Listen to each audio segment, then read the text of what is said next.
Nakakabahala po kasi, ayon po sa International Brokerage Tracking website, ang Pilipinas po ang nagbenta ng pinakamalaking volume ng ginto sa buong mundo. Noong pong nakaraang taon, Mr. President, ayon po sa International Brokerage Tracking website, ang Pilipinas po ang nagbenta ng pinakamalaking volume ng ginto sa buong mundo. 24.95 tons. Dahil nga sa pangyayaring ito ay bumaba ang ating gold holding sa 134.06 tonelada na lang.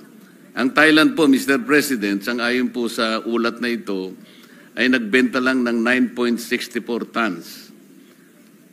Ang Uzbekistan ay 6.22 tons. Ang Mongolia, 1.33 tons. Saan po ba yung Mongolia, Mr. President? Mongolia nasa Central Asia, Mr. President. Pwede po tayong makarating doon. Kilala ko ho yung Deputy Prime Minister doon, Mr. President. Kaya kung ako po gusto natin tinatanong, pumisita. ay alam ko pong kaibigan nyo yung Deputy Prime Minister. Ang Singapore po, Mr. President, nagbenta 1.18 tons. So, kung pag-usam po, yung financial standing po ng Singapore, ay malayo po tayo. Pero talagang, bakit po tayo nakapagbenta ng ganong karami? Ano po ang naging batayan, Mr. President? Unang-una,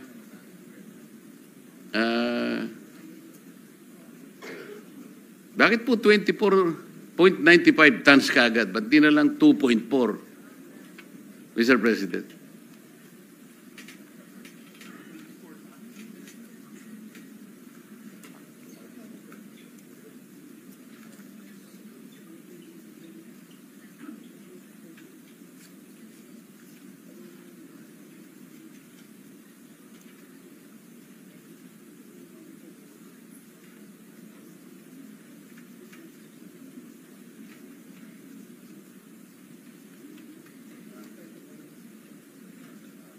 I was advised, Mr. President, by the BSP that it's part of their portfolio management.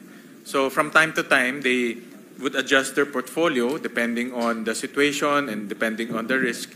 So in this case, they sold gold and transferred to another asset class. Ang kagandahan ho dito, Senator Marcoleta, kumita naman ho tayo dahil mataas ang presyo ng gold ngayon. So kumita naman ho ang BSP dito sa pagbenta. Pero lumipat lang naman siya in another asset class na high yield, low risk. Pero, Mr. President, ngayon po ang daming nagsasabi, kahit hindi po natin tingnan yung boiling cauldron, mas mataas po ang presyo ng ginto ngayon eh. Sa mga tuwid, kung halimbawa, nagbenta lang tayo ng konti at ngayon natin ibinuhos kung talagang kailangan natin pong magbenta, mas marami po tayong kinita siguro, Mr. President. Di po kaya?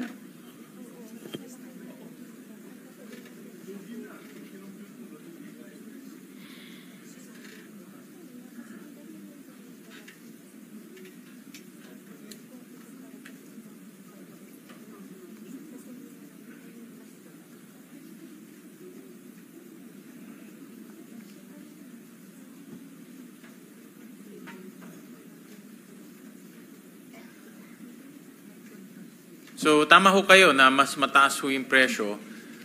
Although, to be honest ho, mahirap rin ma-predict yung presyo. Minsan tumataas, minsan bumababa. But along the way naman po, ito ay nagbebenta ho sila in tranches. Hindi naman ho isang bugso yung pagbenta ho nila. But you're right na tumaas pa ho yung presyo. Mr. President, kasi po kung titingnan po natin yung ating gross international reserves, ito po ay kinapapalooban ng halos 5 masasabi nating paraan. Nandyan po yung ating reserve position. Kasama po ngayon ang pangalawa, yung ginto nga po. yung ating special drawing rights, yung foreign investment, at saka yung foreign exchange. Kung titingnan po natin ang ating gross international reserves, Mr. President, ang laki po ng bahagi ng ginto eh. Dito po sa total nating GIR, Mr. President, $108 million. Ang representas po ng gold dyan eh halos 16.4 million dollars. Kaya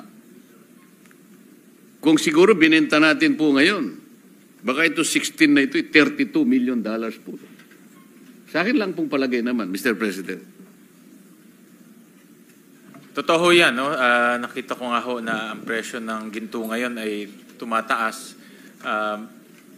Although mahirap rin ho masabi kung gaano siya katagal tataas o bababa rin ho siya. So ang BSP naman ho, ang ginagawa ho nila as part of the portfolio management, nagre-realign lang po ng asset classes.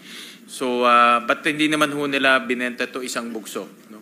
So kumita rin ho sila along the way kasi in tranches ho nila binebenta pataas. Pero sana po, Mr. President, ang ating BSP, mas malawak po yung kanyang pananaw. Yeah, tama ho. Kung natanaw po niya na ngayon po ay tataas po ang presyo, ay doon po sana natin may bebenta ng mas marami, mas malaking ganansya po ng ating bansa, Mr. President. I agree with you, Mr. President, Senator Marcoleta, na kailangan din maging practical and tingnan yung overall trend, no? So nakikita ko po yung punto ninyo na dapat mas kumbaga sinempohan ho nila na mas mataas yung presyo. Kasi po mula nung mawala na yung ginto sa gold standard natin, Bretton Woods yata yung sinasabi nila eh. Napunta na lahat sa US dollar po kasi. Kung talaga po kasing nakakabahala po kasi kung totoo po na ang ginto po natin ay isa sa ating pinaglalagakan po ng katatagan po ng ating financial situation. Maski po sa ating pamilya, ugaling Pilipino na pag meron ka pong ginto, napaka makaingat eh. Hindi po natin basta-basta dinidispose yung ginto. Parang seguridad po ito eh, Mr. President. Tama po ba? Tama ho, Mr. President. Tingnan po natin, kahapon po, Mr. President, ang ating piso ay 59.17 to the US dollar. Ang year-to-date na depreciation po is 1 peso and 3 centavos or 2.24%. Ito po yung medyo nakakabahala po na hindi naman po ako ekonomista, Mr. President, pero kahit papano pinipilit po nating maintindihan ng kahit konti lang. Para sa ganun po ay maintindihan din natin kung paano ipaliliwanag sa ating mga constituents yung galaw po ng ating financial system, Mr. President. Paano po ngayon i-assess ng Department of Finance po yung recovery trajectory halimbawa natin sa harap ng tayo po ay sumadsad sa third quarter ng halos 4% lang po ang growth ng ating gross domestic product.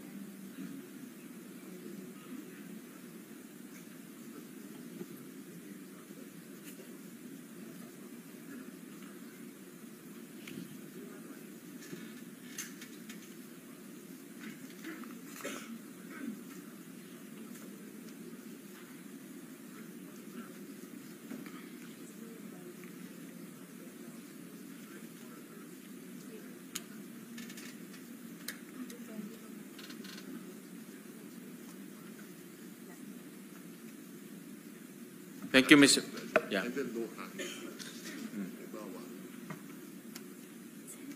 Yung value po naman sa paper po last week po, ito po yung updated na version. Ngayon?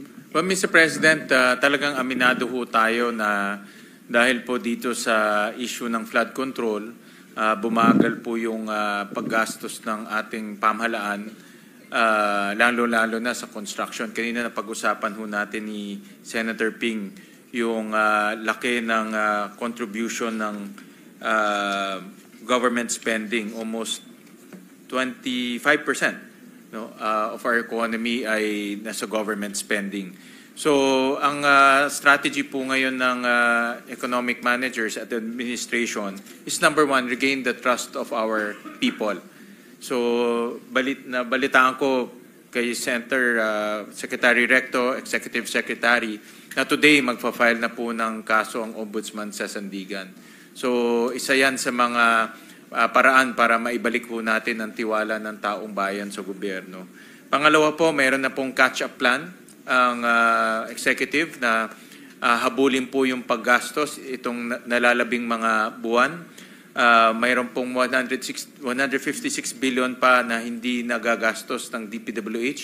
So ito po ay sisiguraduhin nila na ma-implement this coming fourth quarter. Itong natitira, no? November and December. So they recognize na kailangan po humabol ang DPWH pagdating po sa spending activities. Mr. President, ang ibig niyo sabihin, pagkaraan na tayo po ay makapag-file ng mga charges kung sino man po yung mga may kasalanan dito. Dagli-dagli po bang magkakaroon kagad ng tiwala yung mga namumuhunan, yung mga investors, at mga ilang araw po mula doon ay babalik na po lahat yung mga investments? Ganun po ba ang... Di naman ho. gusto natin iparating? Di naman, Senator Marcoleta. Ano ito? Confidence building. It will take time. Pero importante po yung aksyon na ginagawa po ng ating pamahalaan.